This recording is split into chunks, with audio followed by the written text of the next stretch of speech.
Bonjour et bienvenue dans un nouveau format qui s'appelle maintenant le View Knitting Design.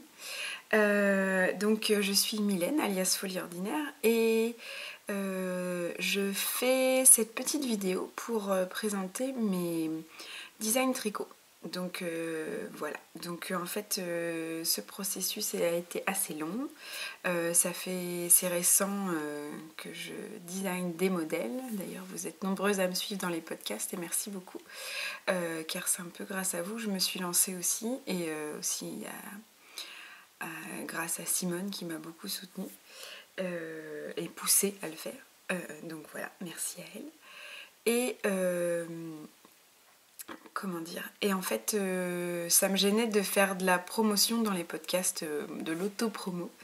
Et du coup, je préfère les présenter en détail dans une petite vidéo. Alors, je pense que ça va durer 5-10 minutes, on verra bien. Et je suis contente de vous retrouver du coup pour ce nouveau format. Donc, pour le premier design que je vais vous présenter, donc je sais pas si je ferai ceux que j'ai sortis avant, mais déjà les futurs à venir, ça se passera ici un petit peu. Donc mes modèles, vous pouvez les retrouver sur Ravelry, sur la boutique Folie Ordinaire. Et sinon, moi, vous pouvez me retrouver sur Instagram. Donc aujourd'hui, ce premier, donc je les ai appelés View Knitting Design. Ce premier View Knitting Design pour vous présenter le bonnet qui est sorti et qui se nomme Muticus. Alors, hop. Donc, c'est un bonnet nommé Muticus. Donc, tous mes patrons ont un nom le nom scientifique d'un animal. Et Muticus, c'est un pan. Pourquoi un pan? Parce que en fait, j'avais eu une envie de faire un design inspiré Art déco. Alors, quand on voit ça, je sais pas si on voit trop l'inspiration Art déco. Et en fait, du coup, j'ai repris un esprit torsade et cette forme de goutte, en fait, qu'on retrouve aussi pas mal dans... Alors, pas forcément dans l'art déco, mais pas forcément dans l'architecture art déco ou dans la décoration art déco, mais qu'on retrouve aussi dans l'imagerie. Donc, cette forme de goutte et du coup, en torsade. Voilà, donc pour le nom. Pour le reste, donc c'est un bonnet qui est disponible en 3 tailles, S, M ou L. Ici vous avez le S. J'arrête pas de dire ça va être infâme. Je recommence. Donc S, M ou L pour des différents tours de tête. Donc il est unisexe. Je sais que dans les testeuses, certaines l'ont fait pour leur conjoint. Ou un homme, d'ailleurs je suis pas sûre que ce soit pour un conjoint. Donc celui-ci c'est le S, donc le S c'est 51 cm de tour de tête, le M c'est 55 et le L c'est 58 cm. Il se tricote en un seul morceau, en rond, on part du bas pour finir la pointe. Je recommence, on a donc des côtes en bas, et ensuite on a cette insertion du motif et tout le reste est en jersey en vert. Pourquoi du jersey en vert? Parce que je sais, certaines vont me dire c'est plus laborieux à tricoter, parce qu'en fait c'est ce qui fait ressortir le mieux les torsades. Si on regarde, il y a un rayon de soleil, du coup j'ai peur que ça fasse bizarre. Donc si on regarde bien les torsades, en fait ça les ressort bien avec le jersey en fer. Et de plus, il est tricoté en... Donc le mien est tricoté en sémilla flammé de BC Yarn, que j'ai acheté chez Annieline. Donc c'est une laine worsted. Alors, elle est classée en Aran aussi, sur Ravelry. Pour moi, c'est plus worsted, mais bon, je suis pas non plus une spécialiste. Mais du coup je suis partie sur une qualité worsted pour ce modèle. dans les recommandations. Et la sémilla, je l'ai tricotée en fait en partant du principe que c'était la worsted. Et c'est en finalisant le patron que je me suis rendu compte qu'elle était classée en Aran. Donc si vous avez plus d'infos, ça m'intéresse. Mais voilà. Donc c'est un modèle tricoté, enfin pour de la laine worsted.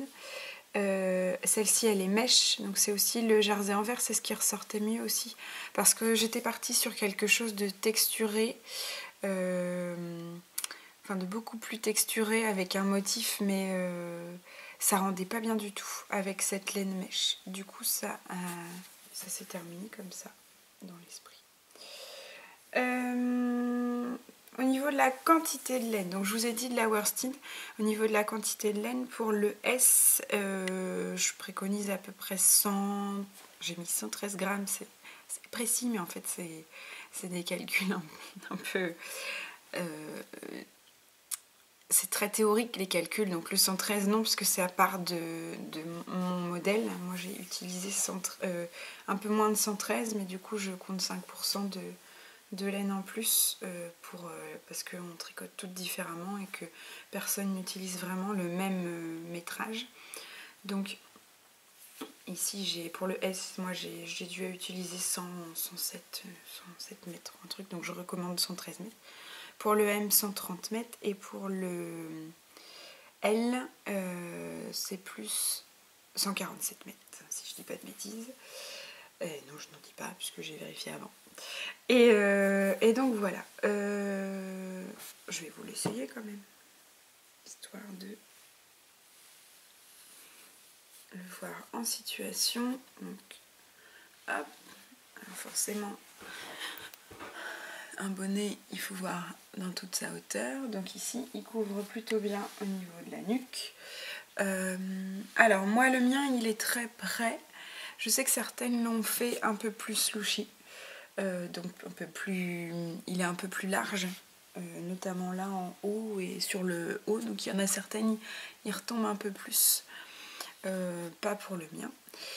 Et donc on voit bien le motif sur le côté, alors que l'autre il n'y est pas. Et voilà. Concernant le pompon, alors ça c'est au bon vouloir de chacune. Le mien vient de chez Lily Comme Tout. Et en fait, ce que j'ai fait, c'est que j'ai mis un bouton. Hop, je vais vous montrer. J'ai cousu un bouton. Alors, me demandez pas où je l'ai eu. C'est un bouton rétro. C'est ma grand-mère qui me l'a donné dans ces vieilles boîtes pleines de boutons et qui appartenait à l'arrière-grand-tante. Donc, ça se trouve, c'est un bouton de 1912 et j'en sais rien. C'était la pièce unique dans la boîte. Et donc je l'ai cousu en haut. Et en fait, comme c'est un pompon qui peut ne pas trop supporter le lavage, on l'enlève pour laver le bonnet. Et en fait, l'attache, on la trouve ici, le petit élastique. Si je vais réussir. Voilà, l'élastique. Donc moi je l'enroule 2 fois pour que ça fasse mieux au niveau de la présentation, parce que sinon on voit un peu trop le bouton apparent. Donc je le passe une fois et puis je le repasse une deuxième fois. Donc Lily Comme Tout, donc Julie, qui est la boutique qui fait les designs sous le nom de marque Lily Comme Tout. Elle a plein de pompons de plusieurs couleurs, de plusieurs formes, de plusieurs tailles, qui sont super chouettes. Je vous les recommande. Je vais pas parler de l'échantillon, c'est un peu décousu mon histoire. Donc j'ai parlé de la laine, mais j'ai pas parlé de l'échantillon. On est parti sur 18 mailles pour 10 cm et 22 rangs. Je sais que certaines l'ont aussi plus sushi parce qu'elles n'avaient pas le nombre de rangs, 22 rangs. Mais elles en sont contentes. Voilà. Je pense qu'on a fait le tour. C'est un bonnet, donc il n'y a pas non plus énormément d'informations à avoir. Voilà. Moi, ce que j'aime, c'est qu'il est bien chaud. La laine est super douce. On a l'effet laine mèche qui fait un peu duveteux, un peu poilu. Et les petites côtes qui amènent leur petite touche d'originalité. Hop, on recommence. Et voilà. Donc voilà, Muticus. Ce sera tout pour ce premier View Knitting Design. Si j'ai dû loucher royalement, je sais pas ce que j'ai fait, regardez sur le côté comme ça.